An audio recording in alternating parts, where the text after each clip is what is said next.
ষোড়শ শতকের প্রথম দিকে ইউরোপে রাষ্ট্রীয় এবং সামাজিক পরিবেশ অত্যন্ত অশান্ত হয়ে পড়েছিল, কারণ সেখানে ধর্ম সংস্কার কেন্দ্র করে নতুন নতুন ধর্মের আবির্ভাব ঘটে।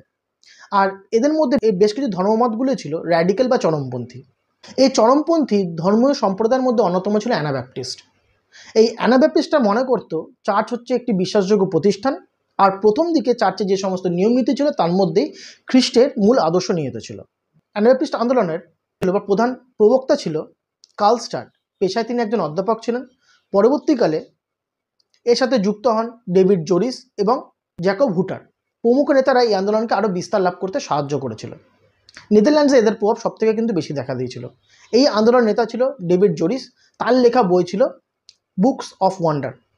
অ্যানাব্যাপ্টিস্ট সম্পর্কে আরও জানতে গেলে অবশ্যই আমার ভিডিওটা দেখো। যদি ভিডিওটা ভালো লেগে থাকে অবশ্যই লাইক করো, শেয়ার করো, কমেন্ট করো।